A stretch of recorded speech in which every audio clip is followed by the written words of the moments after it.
Building the future of extended reality together. This is the promise that our three speakers today, together with Anthony and I, want to share with the entire EWI audience. We are very happy to have organized this 6th EWI Nite Florence meeting, featuring the three high-level speakers we welcome today: CHRISTOPHER LAFAYETTE, IPPOLITO IMANI CARADONNA, GIOVANNI LANDI. Today, in Florence, where I live, and Turin, where Anthony lives, is a very special day. In fact, today, the feast of the patron San Giovanni is celebrated, and in these two cities, there are celebrations throughout the day. In particular, the final match of the Calcio Storico takes place in Florence, a very exciting event that brings together many people every year. And the evening ends with fireworks, in which the whole city participates together. But COVID today will not allow us to celebrate this day. As we always, everything is postponed to next fall.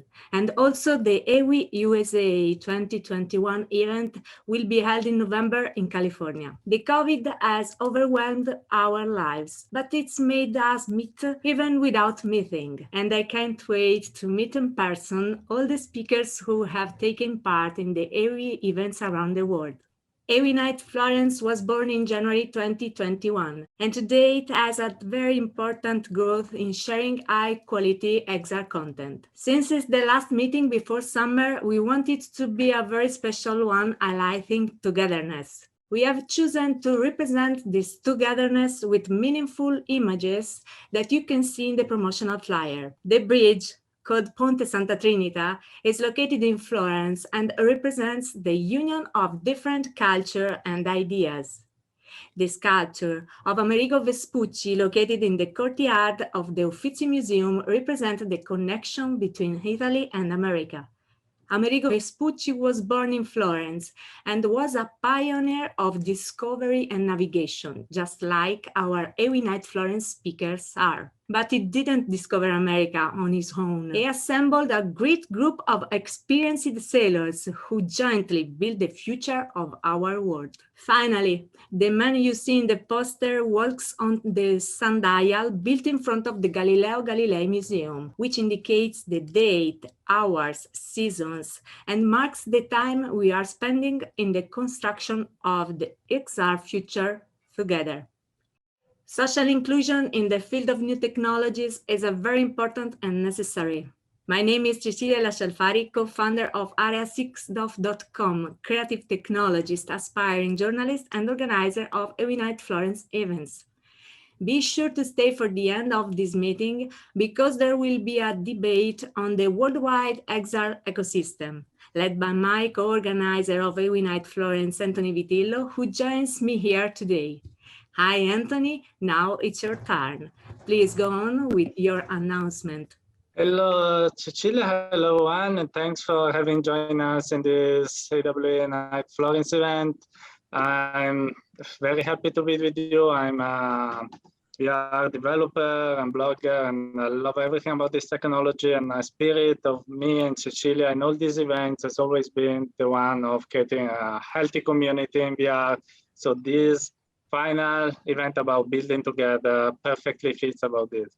Before leaving again the word to the fantastic Cecilia, I want to invite you all to use a lot the chat because we want to create this event together. It's not just us speaking and you listening, but just present yourself, ask questions to the speakers, say hello, whatever. Want to feel a sparkling audience and all be part of this great event together. So Cecilia, please introduce our speaker. When I met CHRISTOPHER LAFAYETTE, I was very impressed by his persistence in carrying out his ideas. In 2020, I had the opportunity to write an article for his website, and I have always been in touch with him. To me, it's a real honor to introduce you, CHRISTOPHER LAFAYETTE, who is the founder of the Black Technology Mentorship Program, HER, Innovation, HoloPractice, Flotilla, Hip-Hop Coins, Immersive Directory, Armada, board member of the Virtual World Society, and advisory council member of Augmented World Expo. Hi, Christopher. It's a pleasure to have you here. Grazie, amici miei. Saluti dalla Silicon Valley, Italia. Buonasera. Buongiorno. Thank you, everyone, and thank you to Augmented World Expo for having us here assembled today with you all. I'm so happy to be with you here in these particular times that we find ourselves in, giving the new era that we found ourselves in this transition that has happened into this hybrid virtual economy. In particular, I'm so happy to be here with Augmented World Expo and AWE Nite, Italia, with the relationships that many of us enjoy in Europe and the wonderful and terrific things that we see being built in Europe and in global, and for all of you to be able to come and to sojourn with us today. For us to be here, there is much more that has happened, and it speaks to the opportunities that yet lay before us as we find ourselves assembled once again. I'm so happy to see so many different faces that I have not seen in a very long time. Much and more has happened in this past year. And so doing and so seeing that many of us are just now emerging from quarantine, if you will, of a great thing that's happened in this world called COVID-19. We have now found ourselves in a major case study in which we are exiting from, which is now becoming a reality. And that we've become more virtual in the past year than we have the past 10. Now that we find ourselves emerging out of markets due to the vaccine that has happened globally and continues to happen, yet we are still in a pandemic. The world that we came from, heading into quarantine, if you will, is not the world that we are now going back into. And the world that we are now entering into is this hybrid virtual economy. But with the few minutes that I have with you this morning, there's 4 things that I want to leave and press upon you today. Only 4. And so that we find ourselves in this particular new opportunity, we have the opportunity before us to connect the world in ways that we've never done before in this particular industry of extended reality. It is the common goal of AWE and so many different other platforms, whether that's Virtual World Society, whether that's Stereosa, or so many other different event platforms and leaders and drivers of this industry that hold.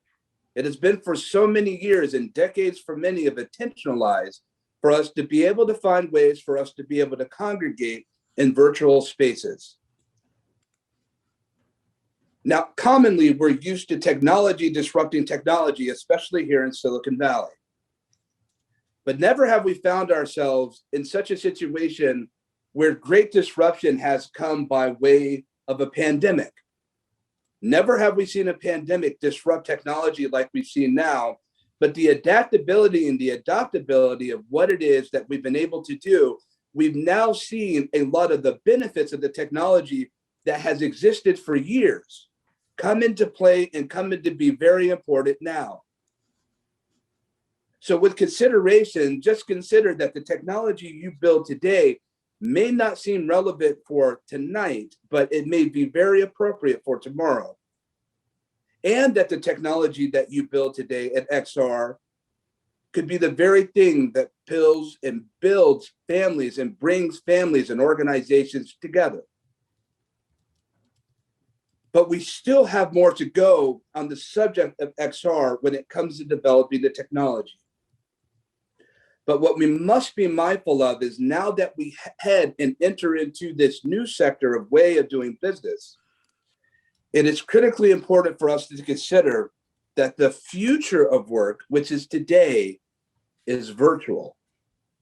There are many businesses and companies that have been devastated by COVID-19, and there are many organizations and businesses that have thrived, and there are other organizations that have found a benefit to connect virtually, whether that's in XR, whether that's in Zoom, and other different spaces. And we're not looking back. So my encouragement to everyone that's here today is that the message is that we're not just heading into the hybrid economy or the remote work economy, but what we are finding ourselves entering into right now today is the hybrid virtual economy, with the greatest showcase of telepresence that we've ever seen demonstrated on the face of this planet. And we're not looking back, we're only moving forward. So number one, the future of work is virtual. Now, with that said, in respects to what we've seen in the scenes of COVID-19, with the very dark winter that we come from and out of, now entering into a wonderful summer and have been enjoying a beautiful spring, we look at a moment at the medical industry and all of the different things that we salute and doff our hat to our first responders, our frontline workers of women and men that have helped sustain our societies. Never before have we seen hospital and medical industries been so impacted and tried and tested as we see today. And as we've seen this past year, when often asked, what is the most important vertical industry that we should be building in right now when it comes to XR? My answer will consistently be the medical arena. It does not take away from all the other different verticals and sectors in which we want to build in, but the medical arena, to me, is the most important, to be able to give doctors, physicians, medical practitioners, and nurses, and first responders, the tools and the opportunity undoubtedly to be able to train in ways that they've never been able to train before. We now know in extended reality through hyperrealism, through human factor development, and when we start to talk about cognition and perception, and we start to talk about fidelity and environmental fidelity, contextual fidelity, we now know that training is absolutely a reality when just 5 to 10 years ago, we necessarily could not see training being a reality then, but now training and virtual training and hyper-realistic immersive simulated environments is real. But the advent rise of platforms such as MetaHumans, where we're seeing environments more real than we've ever seen, now we're able to give surgeons on surgical theaters, practitioners, giving them real life scenarios and simulated environments in which they are able to practice on and to be prepared for the next potential pandemic. I know that may be unpopular to say and not enjoyable to hear, but we did not necessarily see this thing coming into society. And so we must be prepared for any given emergency situation that we can afford to be prepared to. And XR is the best step in moving forward, not just for preparing for training, but through XR technology to accelerate the rapid development and the togetherness from physician to physician globally, transmetropolitan, connecting them together to be able to find a better way for solutions of surviving and to be able to move forward. Why? Because in medical XR and through medical development, we come to the second narrative that I want to put before you for your consideration, is that the greatest use of technology is the preservation of life. To know that extended reality is far beyond the entertainment bracket and vertical has well ascended right now into the enterprise use case where now every single industry, vertically speaking, horizontal, are now thinking of ways for them to adopt and adapt themselves into the virtual use case. This was not the case 1 year ago. The greatest use of technology is the preservation of life. Now, forwardly moving with the minutes that we have left, I want to talk about the metaverse. Right now, a big talk that's been happening in the XR community is talking about the metaverse, which are worlds that can be built, that you can congregate in, that goes from one bracket to the other, whether that's augmented reality, virtual reality, powered by AR clouds, real-time augmented projection, so forth and so on, environments which we can ingress ourselves in So where you can buy real estate and buy land, which isn't a new concept. Decentraland and other platforms have been doing it for so many years. But places where you can buy land and buy real estate, and you can meet and build and do all of these wonderful and terrific things. And it's only becoming greater, the metaverse, a place where cryptocurrencies or crypto assets and NFTs and blockchain could be used as a ledger in a way to be able to do financial transactions from one to another in this space. But what I want to press upon you today when it comes to the talk of the metaverse is we cannot have metaverses without meta people. Right now, in virtual reality, in augmented reality, it is critically important for us to consider that if we're going to extend reality, then we must bring reality with it. And what is that?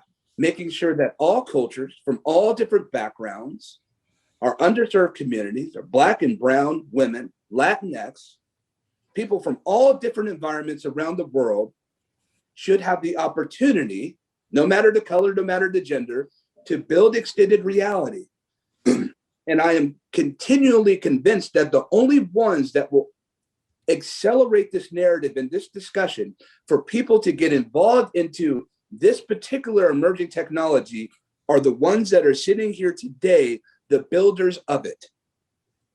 We cannot continue to be reliant for other people to do the job that you and I yet can do, the task of true XR for good and getting more cultures and people involved. There are some continents, there are some countries that desperately want to do the things that we do yet today, whether that's on an enthusiast level or a professional level, to get involved in XR, that want to be involved, but they simply do not have Wi-Fi.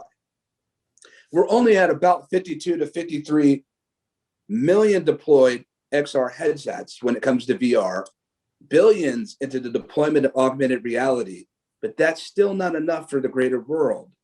We have a wonderful time right now.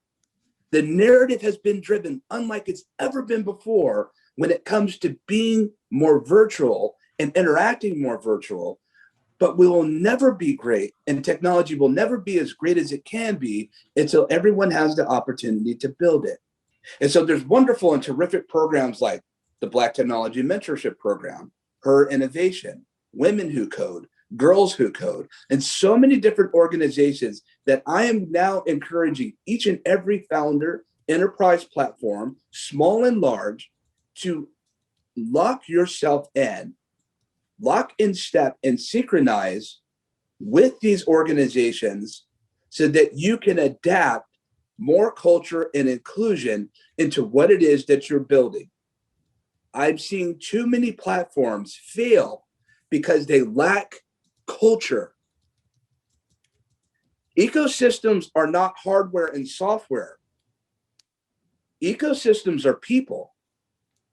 And we must get to the point where we start to appreciate ecologically through ecoculture the benefit and the value and the financial revenue driver of being more diverse in business. And so I encourage you to consider that with all the talk and all that we're talking about with metaverse, and we can go beneath the surface and talk about all the technical aspects of it very deeply, but that's not what this is about today. Today, we're saying that we cannot have metaverses without meta people. Now, here's my last point. How do we benefit the extended reality together? When we talk about extended reality and how we build together, we build together by doing what we're doing right now. We're coming together in congregated spaces. We're finding time and the willingness to want to be able to find ways to democratize and to further be able to give access to communities and our disabled community, our accessible community. When we talk about our Black communities and we talk about all different other cultures, we're finding ways to be able to come together in structured places for us to be able to not just sell another piece of hardware and not just sell another software, but to be able to open our hearts and minds to giving back. That is the point. And one of the great reasons why I wanted to speak with you today, that technology is not always about sprockets and keyboards and software and headsets and Unity and Unreal, although they both do terrific and fantastic things. But we will never get technology right if we don't bring our humanity and the heart into the narrative. You can have all the lines of code that we want. We can have all the different laser and light field and all the different types of technology that we have. But if we, after this year that we have seen in COVID-19, with the many people that are now not here, if we don't put our heart into it, what have we given to technology? And what have we left? And what have we set for the ones that come after us? So the fourth that I want to be able to impress upon you is at the heart of each metaverse and at the middle of everything that you build technical and with technology is community. That no virtual environment will ever sustain and grow without community. We don't wait to build these virtual spaces to form community. We build community now to transition them into these new spaces that we find ourselves developing in. And what I'll leave off with this is, what will you do with the time that's given that you have to build? There's only so much that anyone can build in one given time. What will you do with the time that's given you to build an extended reality? As always, I'm always so happy to be with you. I hope that somebody here, just one, would carry this message and to move forward to share with others the great opportunity of what we're doing now is building community. Grazie. Thank you. Thank you, Christopher.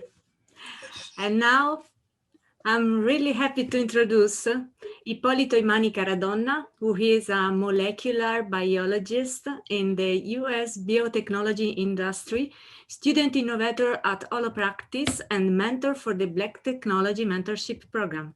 Please join me in welcoming Ippolito Imani Caradonna. Good morning, good afternoon, and good evening. I'm extremely humbled to share the stage, the virtual space, with such creative hearts and minds. As Cecilia mentioned, my name is Ippolito, and I want to talk with you all particularly about extended reality and biomedical research. Let's go over, as a foundation, I wanted to touch on what these, just high level, what these mean for everyone that might not know. Extended reality is an umbrella term. It covers virtual reality technologies, augmented reality, and the mix between them. And at different variables, at different stages, that's essentially what the umbrella term is, extended reality. Biomedical research, also a very broad term that covers science that is looking for ways to prevent and treat disease that cause illness and death in people and in animals, which is super prevalent today, and I'll talk about why that is. I am a molecular biologist with over a decade of experience in the field, most of which I've focused on microbiology and genome editing. I'm also a student of XR technology at HoloPractice and a mentor at the Black Technology Mentorship Program, where in both places I have the privilege and honor to partner with Christopher Lafayette. You see, I know everyone felt the fire right now, how Chris just gets into your heart and he like starts stirring it up and mixing it. And it's definitely just an inspirational relationship. And I'm so honored to have him in my economy. Chris and we actually started brainstorming before the launch, like pre-launch of Black Technology Mentorship Program. And as we got to know each other more, I was able to open up to him about being Afro-Latino in the sciences and the feelings of vulnerability and just being underrepresented in a field, which there's a lot of different sectors where that may exist. But in my particular case, it was just great to show him and to let him know and share with him my experience. And we knew from the jump very, very early on that my role at the Black Technology Mentorship Program would be a perfect fit. And so I'm really having a great time there. And at HoloPractice, we're afforded the creative space or fertile soil, if you will, to ideate on the advancements of biotechnology, the emerging technology of mixed reality, and really how to build a strong bridge between them. And today, what I want to do is just cover pretty much high level. So I'm going to touch on a few key points in hopes to stir up some good debate and discussion around our topic of building the future of XR together. So I'm going to start with some history here, particularly about in Italy, where innovation is, I think, one of the epicenters of innovation. In the 1600s, Italian scientist Marcello Malpighi used the microscope to prove what other scientists only postulated about human capillaries and their role in the circulatory system. See, at the time, the microscope was such a new technology that Malpighi often received a lot of criticism from his fellow anatomists. So he had foresight that led him to the early adoption of a technology that would eventually change and enhance the way we do science. Now, in the present, the microscope is completely synonymous with scientific research. You can't even separate the two. And since its inception, it's evolved leaps and bounds with technologies like fluorescent microscopy and my favorite, electron microscopy, and just to name a few. And in general, if you think about it, we couldn't have even dreamed of or imagined what we could see with this technology. And all of this was made possible by pioneers like Dr. Malpighi and others. And so I think we can thank them all right now. I would give a round of applause if I was I would just start hyping them up, because we really, really have a strong foundation by innovators like this. And so now in the present day, we are faced with a global pandemic that has demanded the highest level of scientific rigor with the fastest developed and authorized group of vaccines in history. We've seen some, like Chris had mentioned, we've seen this pandemic disrupt everything, and we've rise to meet the occasion. And so one of the things that I wanted to touch on is that some people, the general public, may overlook the fact that it wasn't just 2020, everyone, let's jump into the lab and develop a vaccine. There was years and years of early discovery and development that preceded and provided the foundation for these accelerated clinical breakthroughs. See, what other people might fail to recognize also are just the long nights and the tedious hours spent in the lab, going down roads that lead to dead ends, and the innovation, let's see, the technical competency and the perseverance, okay, the sheer perseverance to continue asking questions that lead to our better quality of life. As Chris said, we tip our hats to the frontline workers and everyone that's played a role in actually tackling this pandemic. We have risen to meet the occasion, and I'm proud of that. We are accelerating at such a tremendous rate. Our scientific advancements are being revealed exponentially, right?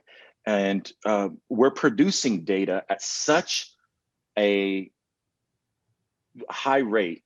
We're producing loads and loads of data, so much so that we've had to shift our focus on data storage and processing. Welcome to the age of digital transformation. And digital transformation is something that is very, very hot right now. It's a hot topic in the lab when you talk about scientific research. But it's more than just smart ideas.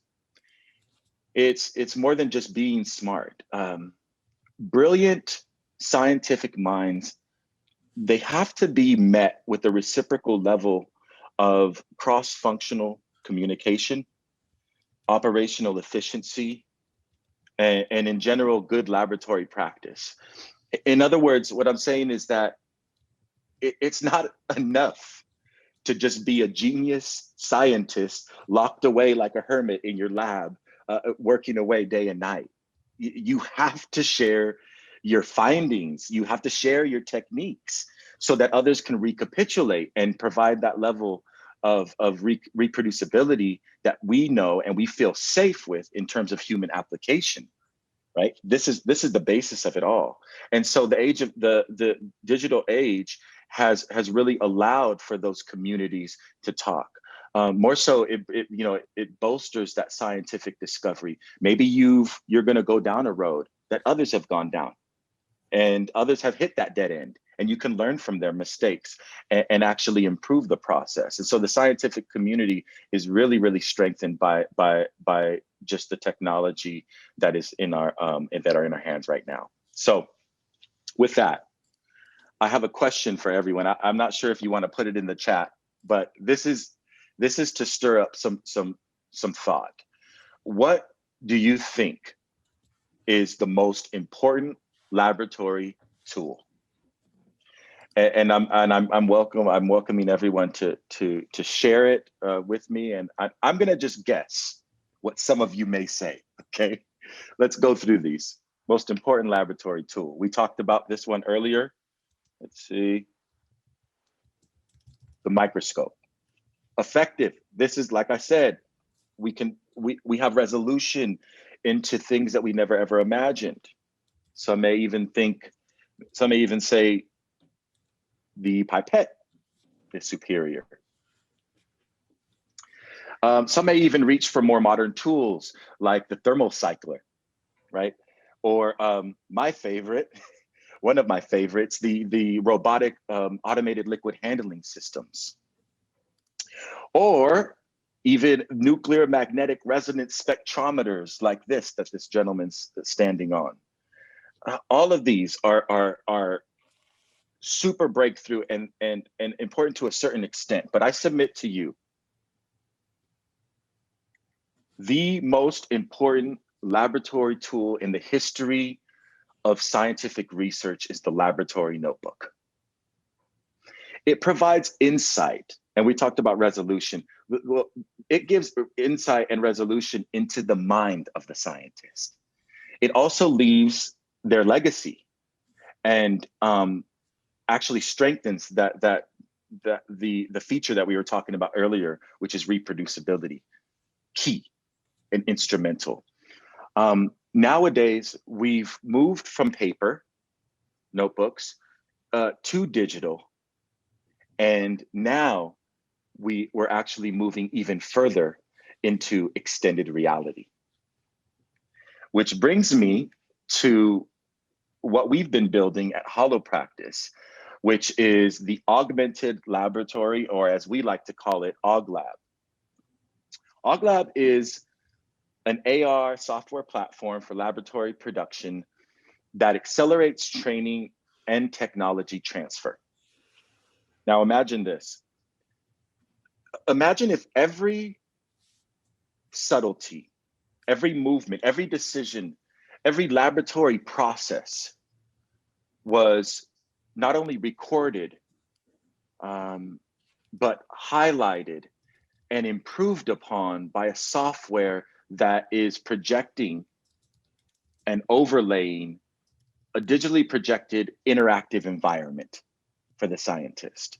Now, I want to touch on a few things about what that means and why we started building this. Imagine what that means for steep learning curves in the lab. Imagine how many more creative minds could be brought into the sector of asking questions or jumping into brainstorming sessions. Imagine how many people like me, African American or Latinos, underrepresented communities that don't even think they have even an opportunity or even possible for them to be in a career in the sciences. That's just that's over my head. That's way out of my league. One of the main key points of building this technology was to flatten that learning curve, flatten the laboratory learning curve so that we can actually accelerate training. So I want to respect our NDAs, the whole legal process, but I encourage everyone here and that will be listening and watching to join our team at HoloPractice and help us build strong.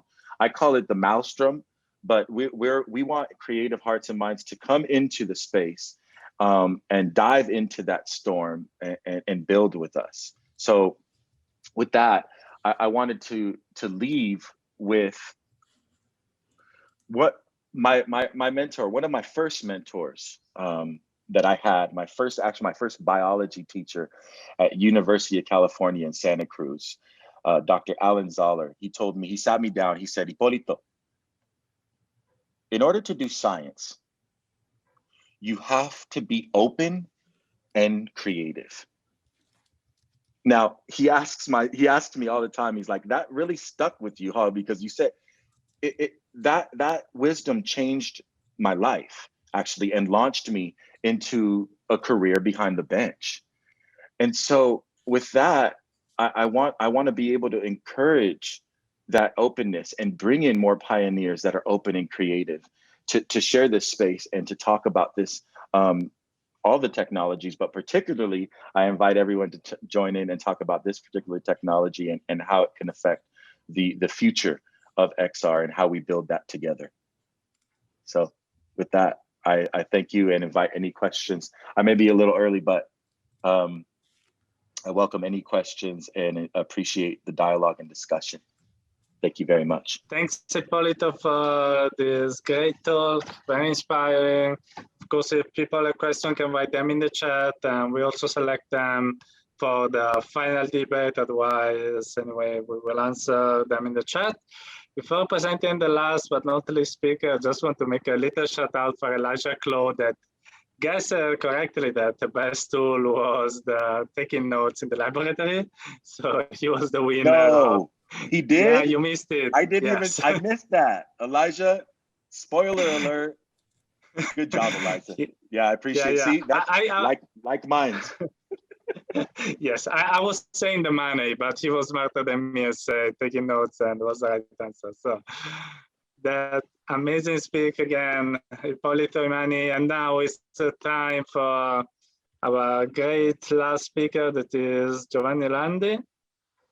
And Giovanni Landi, that speaks from Lausanne, is an AR and VR interaction designer, creative technologist at the Center for Visual Immersion, CVI, at the University of Geneva. Welcome, Giovanni. It's a pleasure to have you here, and let's speak about amazing XR stuff. Hello, everybody. Greetings from Lausanne. So I will introduce the concept of transparency. The concept of transparency, because this is a concept that somehow followed me through all my career, and it somehow describes many things that are related to augmented reality and virtual reality and the impacts of these technologies on our lives. And just as an introduction, my background is in marine biology, and by studying marine biology, I soon started to understand the importance of visualizing information in the right context. And of course, as a marine biologist playing with modern technologies for visualization, I started playing around with real-time 3D and augmented reality very soon, as soon as the mobile tools were coming up. And this allowed us to create amazing communication tools and amazing visualizations. And again, transparency here was a recurrent topic, because we were dealing with a transparent medium, And we were trying to make this medium less opaque because it became darker and more opaque with distance and depth. And we were using technology to make information more visible. So going back to the definition of transparency, it's all about letting something become visible through or beyond something occluding it or obscuring it.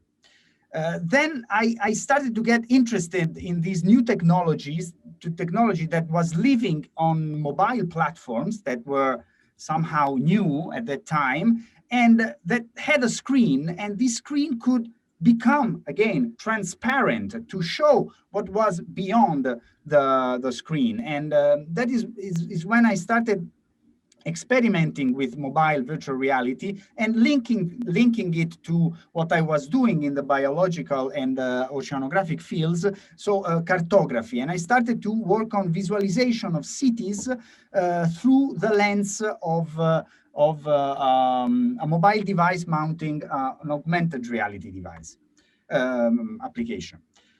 So in those years is where I got in touch with the AWE community. In 2013, I was honored to be awarded with with the OGI Award for the best augmented reality campaign. Again, here we were using the transparency provided by a mobile AR application to engage the public in a marketing operation.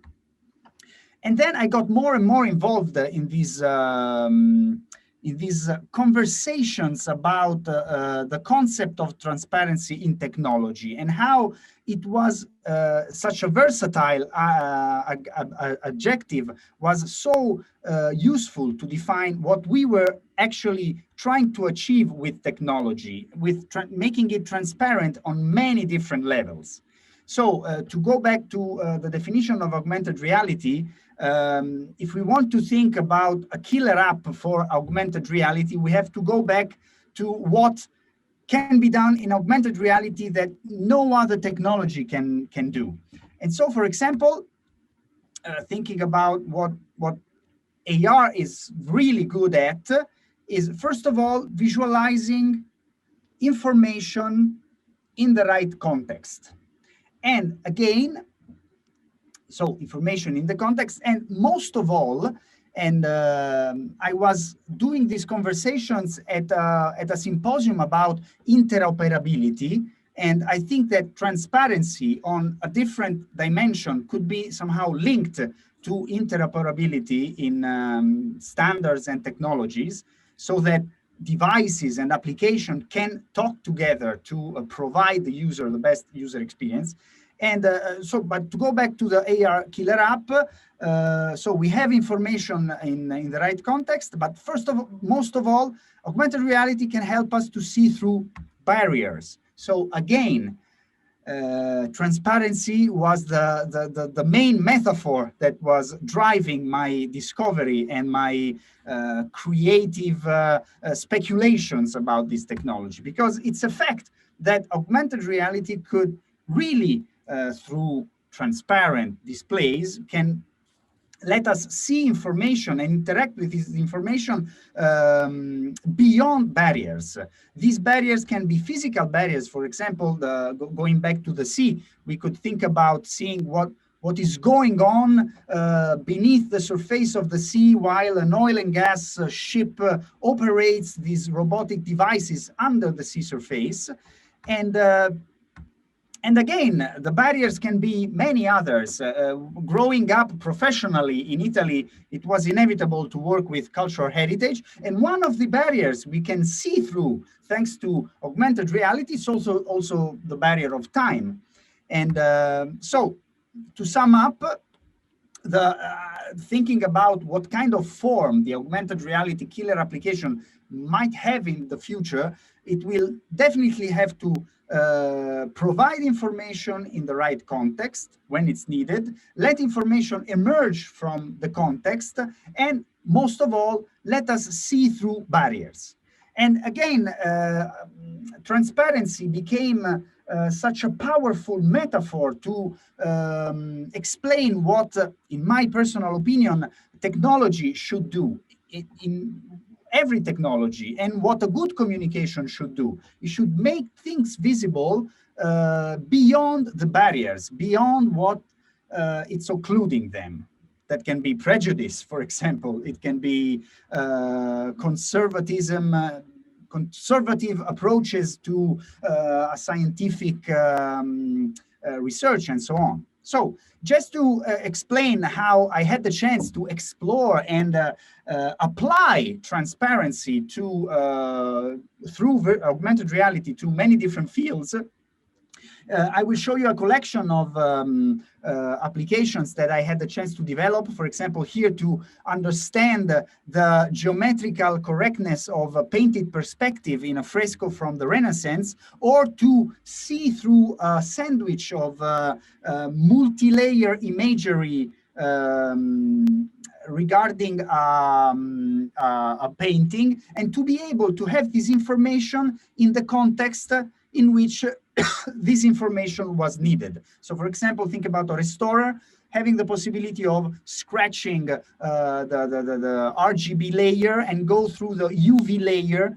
while restoring a painting. So context and contextuality and transparency, again, they are recurrent. So I was honored to have these initial experiences to be featured in some real museums, and becoming some highly engaging museum experiences. And again, working and playing, because I don't consider my job a real job. I've been very lucky to be able to play a lot with this technology and to share with creative museum directors or creative designers or technology what could be done and achieved for the public through these technologies. So, for example, here, this is a huge installation that was developed for Arapaci's museum in Rome. It's an altar devoted to the goddess of peace. And we somehow wanted to tell the discoveries of the archaeologists. That is mainly the fact that this altar was colored. And we were able to use this discovery in a creative way to tell the story beyond these, behind these bas reliefs, to tell the story behind the whole operation of constructing an altar devoted to peace after 1 century of terrible wars that shaped the Roman Empire. And my biggest achievement, and again, I have to thank transparency for this, is that I couldn't really run some user tests, but during the opening of this installation, I was able to listen what the people was talking about, getting out from the museum, and they were talking about the characters. They were talking about the stories. They were talking about the decorations, and they were not talking about frame rate and field of view, all the things that we struggled to solve. And so the big achievement here was to make technology transparent, so that it was just a layer connecting the users, the visitors, the guests, to the venues, to the story, to the contents, in the most transparent and immediate way. So right now I'm working with biologists. This is for you, Ippolito. So I've been building for the University of Geneva a center for immersive visualization. And also here, we would like to create these, we would like to make this ultra complex pipeline in which shapes and forms are all often symbolized by intensity maps or volumes, and to shorten and make all these pipeline transparent, and ideally connect the microscopy facility directly with this amazing 6-sided cave where the technologists, where the biologists can simply meet the data and interact with them in the most natural way.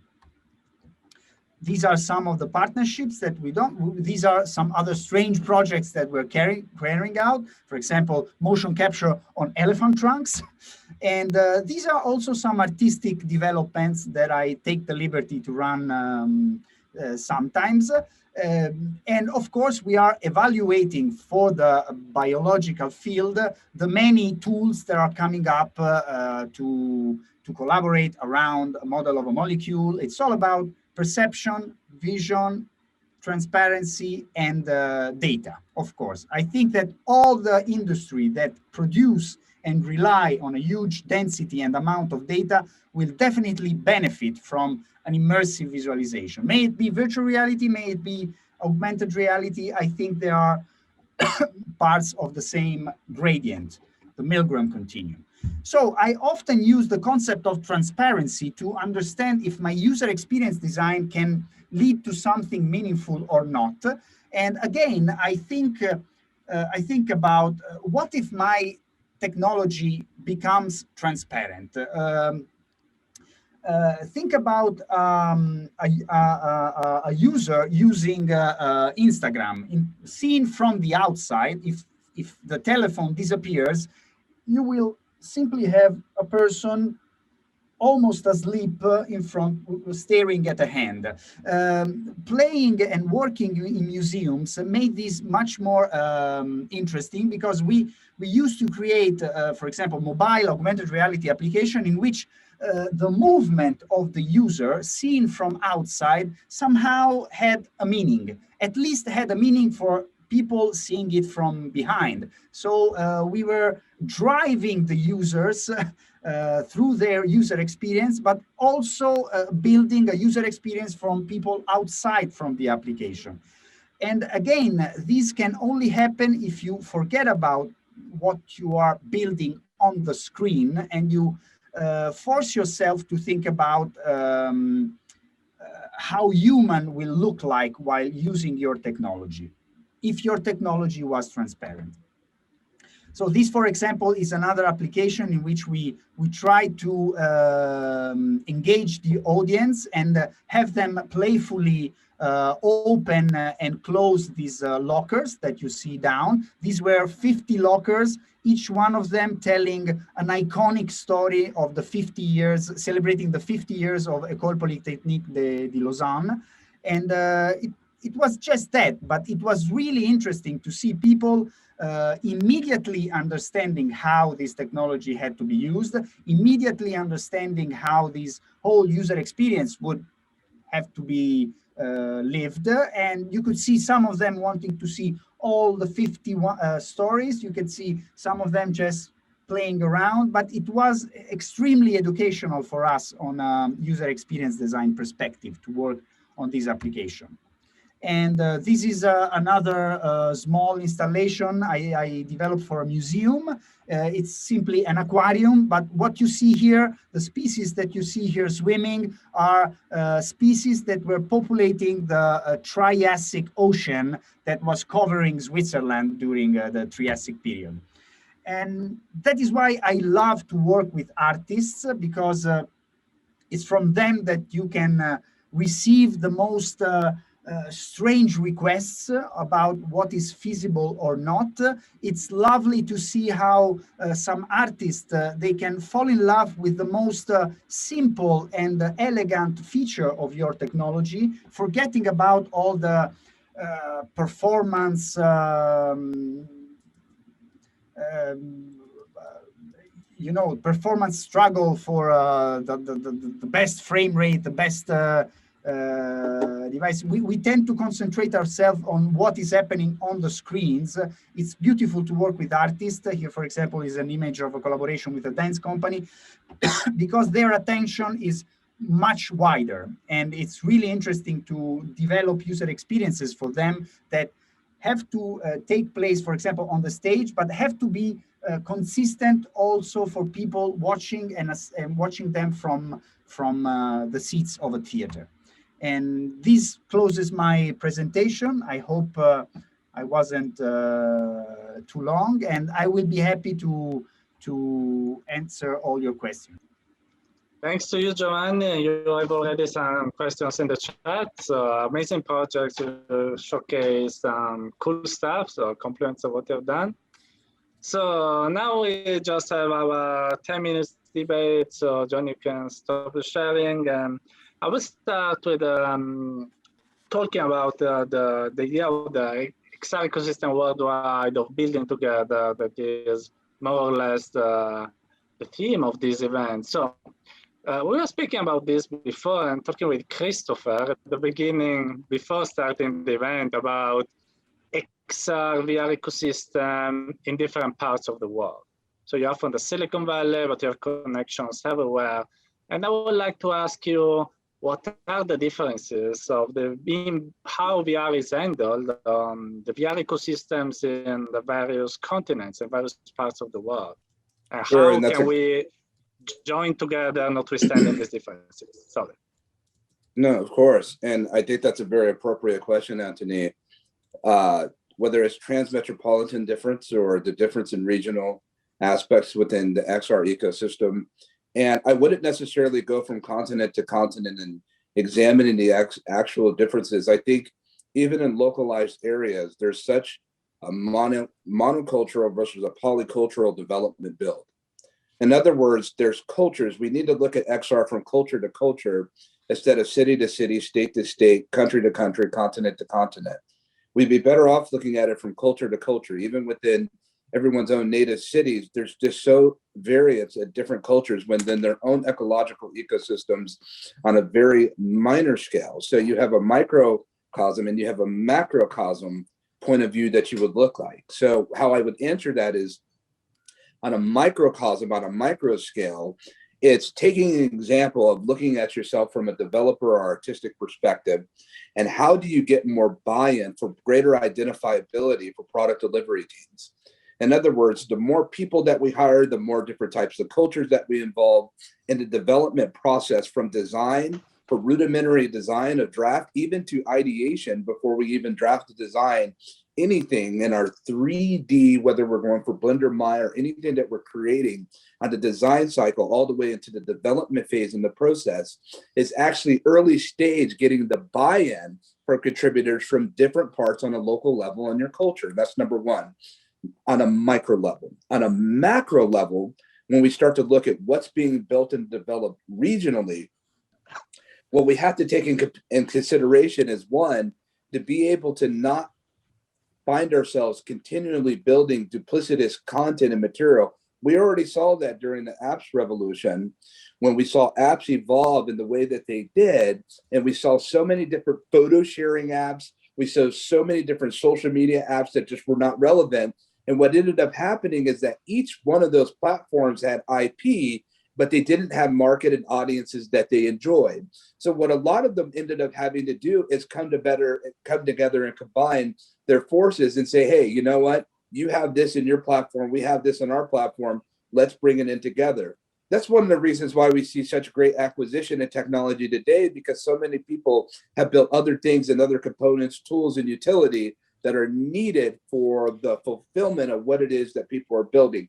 Now, how you go about doing that expressly and coming together and building together is holding events like we find ourselves here with AWE, but with the caveat is to encourage event platforms to have more ideation and more congregate sessions for people to be able to intersect with one another. And also, I'm seeing whole HMD development departments, and I'll be candid right now, where the whole team is white homogenous male. I have nothing against white homogenous male people. I love white homogenous male people. But how are you expecting to extend reality, go out to all different types of verticals and markets, when your whole team is built by everyone that looks the same in the room? All of them come from the same place. And when I look around, if I'm the only Black male, or if I'm in a room with all Black males that come from where I come from, building something that I say is going to change the world, is for everyone, I have a problem. Because I'm not building for the people, I'm building for myself with people that are just like me. I tend to think that better products are built and better products are assimilated and delivered when they're built by the people. So it's far time in our ecosystems that aren't hardware and software that are people. It's far time for us to move from a monocultural perspective to a polycultural development, multicultural awareness, cross-cultural communication that will influence our devices and our software and our hardware, and then intercultural development on what it is that we're putting to market. It's critically important that we explore that way. I mean, would you want to go visit a hospital where doctors can only work on a specific type of people? I don't think so. So we want to find ourselves in a situation to where we're able to actually add in diversity, equity, inclusion, and belonging, but impactful. So I encourage platforms like VAR, Magic Leap, and others that I do call out on this stage right now that have great technology, but not enough culture. You can have a $6 billion funded startup and still fail. And one of the biggest fail data that we see with Magic Leap is a failure of cultural inclusion. I say this with sincerity with many people that are dear to me that have worked for Magic Leap and that platform. But what I would like for other companies not to fall victim to is just because you have funding and capital Series A to B or even E-exit does not mean that you will succeed when it comes to market, because if people can't appreciate and identify what you're bringing to market, how will you ever sell it? Yeah, these are very amazing and inspiring words, Chris. I completely agree with you. And I want to continue on this topic with Ippolito Imani. I call you Ippolito as an Italian, it's easier for me, but you talked before about involving all the types of people from all the communities, from all the minorities that are in the various parts of the world. You also mentor the Black Mentorship Program that Christopher has initiated. So, but how can we do this? How are you doing this? And what these experiences bringing to you and to the people around you as well? Yeah, that's a great question. It's nothing, I would say, there isn't a complex plan for that. It really what it deals with is interpersonal relationships, right? So where we start, and I actually was president of SACNAS when I was at UCSC, that's Society for Advancing Chicanos and Native Americans in Science. So really what organizations like that do is sort of go out to high schools, go out to middle schools, go out to people that are barely starting colleges, and just having conversations with them. Hey, this is what I do in the lab. I may look like you, I may not look like you. Here's the importance of actually having you, regardless of where it is that you land, this industry needs you. So I guess it's about, I think, sort of directing the conversation, especially when it comes, I know there was a question for Chris about this, about how do we do this? How do we get the diversity into these spaces? And I think it has to do with conversations. We have to have those underrepresented communities they need to be knocking at that door, because really the most of the time I feel it becomes somewhat of a defeating even attempt, right? They don't even want to, a lot of people don't even want to try to reach that space. And so we have a very, very shallow pool to pick from. You know, I know that my company that I'm working for right now in biotech, they want to increase, they're doing initiatives to increase their diversity and inclusion. But how will they do that if there's no people applying to those positions? So I think it's about just starting the conversation and letting people know, hey, we need you. I remember one of my mentors told me that too in the sciences. We need your perspective in this space. We need you to bring those different ideas. And so I think it's just about having conversations and real conversations, you know, with integrity, and showing them, you know, this is where I came from, and this is where we could use you. Oh, that's another very inspiring answer. Giovanni, instead talking with you about, since you work in the university environment, also want to ask you about how to probably involve more university and all this process of inclusion, accessibility, also together with the startups. So what universities can do about this? In some countries, there are strong channels that are called knowledge transfer channels or technology transfer channels. And of course, everything so far is to somehow create business from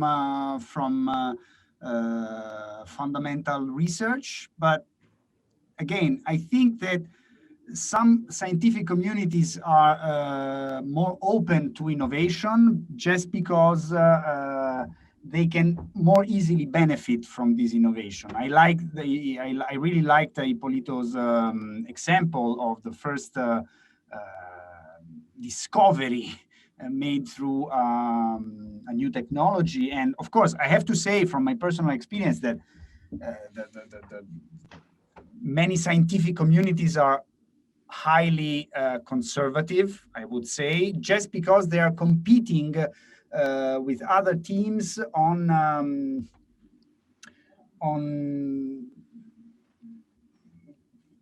results, mainly results of things results or improvements from previous researches and so on. But again, I hope that every generation will provide some pioneers, some people that could think enough outside the box to leverage this technology in meaningful and consistent ways. I have to, my most recent experience is with Swiss university system, and I can say I'm really surprised and amazed on how these flows of the technology and the knowledge transfer is highly facilitated. But I have to say that the tradition of the Swiss university system has a huge stain that they still have to be forgiven for, because they wrote a letter to, they wrote and signed a letter to Albert Einstein saying that he was not fit for scientific research, and they were discouraging to apply for a PhD in the Zurich University. And but now they're trying to overcome this big mistake, and I have to say I'm satisfied of working in this environment, of course. That's cool. That's very, very cool. So, Christopher, another thing that you like speaking about is human-centered design of technology. And there's been, a lot of debate, to say it the nice word, in the exact community lately about the commercial advertisement in VR space made by Facebook. And it seems that we're just taking, again, in VR, whatever is happening in other technologies like the web, like focusing on money, focusing on revenue at the center or a center of technology, but just leaving the human at the end. So this is a question part from me and part from Isabel that has written it. And I want to ask you, is there a possibility that in VR we change this and we put again the human at the center, the priorities that, and how we can arrive at that? Sure, I think you bring up a good point, Anthony, and it's, again, another excellent question. When we go and delve into the subject area of human centricity, because that's what we're talking about, is human centricity, human-centered design and development. And since you brought it up, I wasn't going to bring it up, but I believe that Oculus has a diversity problem. I believe that the Oculus has an inclusion problem. Oculus, which is powered by the biggest social platform in the world, believe it or not, Facebook has a people problem. And this is coming from someone that's been on their campuses many times, probably more so than almost anyone here, except for those that may have worked here, that has advised them and is talking with them now for them to be able to find a better way. Oculus has a people problem, but they want to be the people's headset. Now, in terms of sponsorship and brand campaigns and brand representation in XR ecosystems. I have no problem with that. We still have to look at revenue drivers for sustainability to be able for people to pay, because the metaverse, the big part of the metaverse is by buying, selling goods, trades, exchanging. And that's just a big part of it ecologically, goods for services. So we have to expect that to happen. But who are you marketing to? What are you marketing? What safety and awareness protocols and mechanisms are you putting in place when you're marketing? What about keeping consideration of children? And what about accessibility for everyone to be exposed to these environments in the first place? And I think for Oculus to make such a dramatic leap this early in the Oculus's Quest headset advent rise within the last 24 months, and to do that so earlier when half the world, over more than half the world, doesn't even know what VR is today. I think that Oculus is continuing to fail because they're driven by merchant passion instead of people passion. And so when I talk about the metaverse, and you can't have a metaverse without meta people, I'm squarely looking in the eyes of platforms like Oculus Quest, who I think has great and terrific hardware and software, but they have very poor execution when it comes to how they deal when it comes to people as a whole. You know, the exploration of dealing with technology, Anthony, and one of the reasons that I talk about medical VR and XR, and Joe is Desidero's on this, he could attest to this to some degree, and others, is that we use this technology to also explore the human body, anatomically speaking. We also use this technology to understand how our bodies will actually evolve and how it will interact with the technology itself. And so when we start talking about more culture and inclusion, building from human-centered, how is it that you're all ready to monetize and to market to who and to what when you don't even have the right type of people that you're looking and seeing in your own aims and objectives that you want to reach out to and to your market distribution? I hear from people all the time in South India and other places in Africa, from Kenya all the way to Nairobi to Ivory Coast, all the way to Abidjan, and all different kinds of places, even throughout Europe, North America, and South America, that don't even have access to a headset, can't even buy an Oculus Quest if they wanted to. And they're already, so the prioritization for Oculus, they've started off wrong, but they have an opportunity to make that right. And how you make that right is getting all different types of culture, accessibility communities involved into the narrative. They definitely need more women in their leadership and C-suite role. They just hired 10,000 people at Facebook Reality Labs. But what does that demographic of 10,000 people look like? And who were they hired by? So my finalization in answering your question, Anthony, which I think is a relevant question, is if we're going to do human-centered design and development by way of human centricity, and if we're going to extend reality, as I've been saying for years now, then we must bring reality with it. That means Oculus would be better off finding ways for other people in marginalized communities and underserved communities, and spending some of its deal flow in helping fund content creators from different places than they commonly go to fund for content creation. I believe that they'll have much more of a enjoyable experience. Marvel benefited when they decided to fund a little film called Black Panther. It didn't take away from their ecosystem. When they put Black Panther to market, it leveled up their entire ecosystem. I just happen to believe that the more culture you have, the better results that you will have. Completely agree with this. Really, again, amazing answer, Chris. Sure. Giovanni, instead with you, I want to ask a question by Elijah Claude, that gets the answer by Ippolito.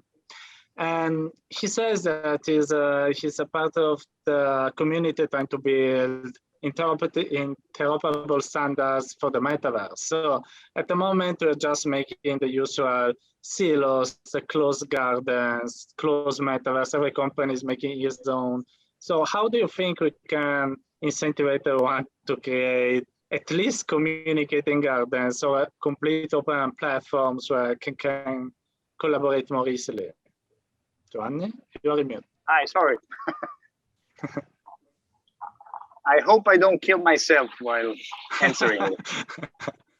You can try. No, I have to say that one of my mentors, Christine Perey, I met her during a conference in which somehow she was advocating for the need of robust standards, interoperability standards for augmented reality.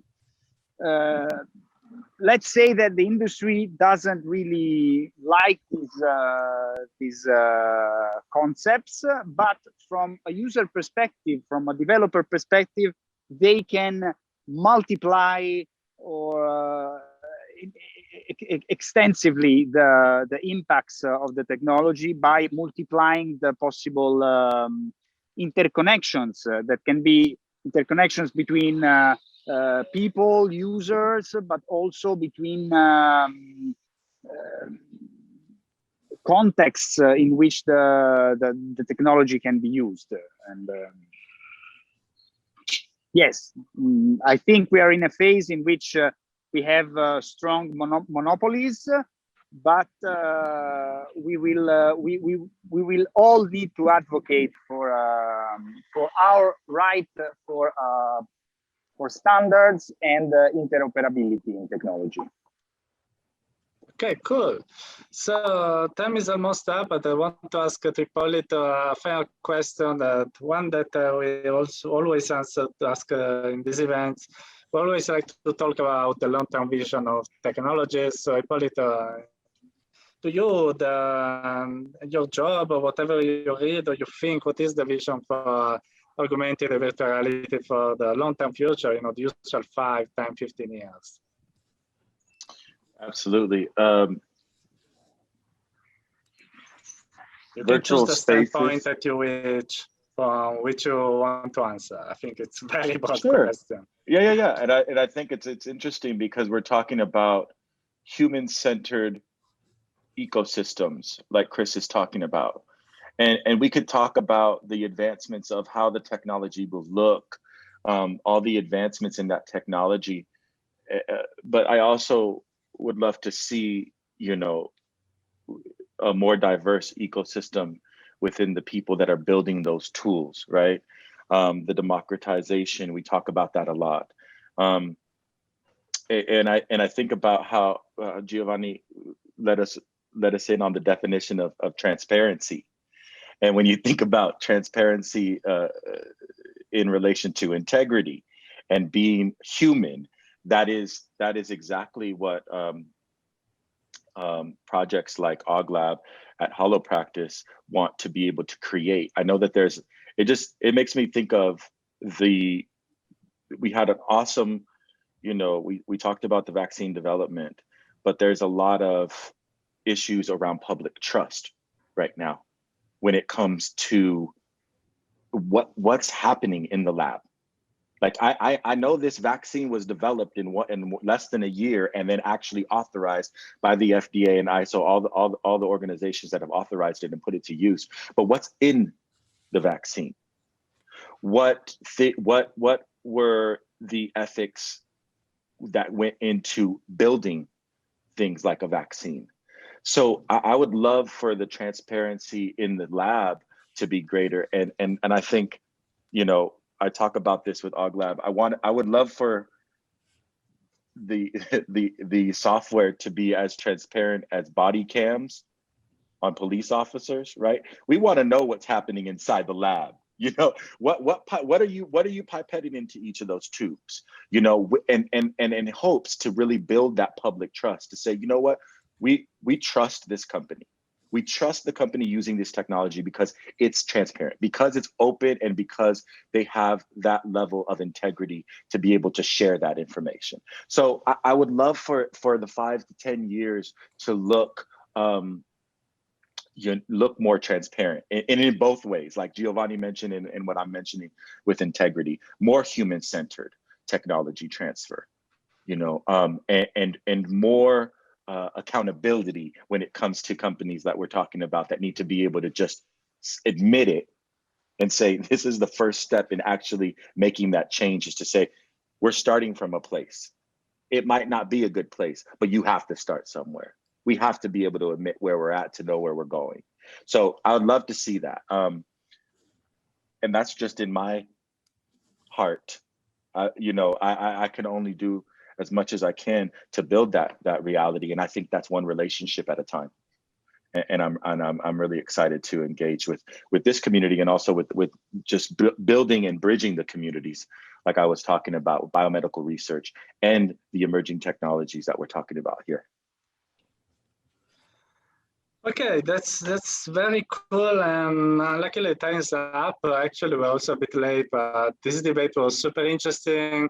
Also, I love that it was not only about the technology, it was a very human debate about the humans, what is happening for the people in Excel. So it was different, it was very, very cool.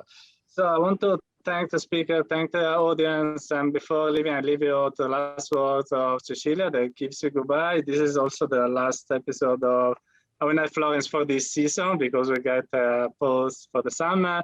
And also to want to thank Cecilia for this month. I work so much to organize these events. Most of you can't see her job, but she has made an amazing job all this time. So thanks, Cecilia, for everything and for having made me part of this adventure with you.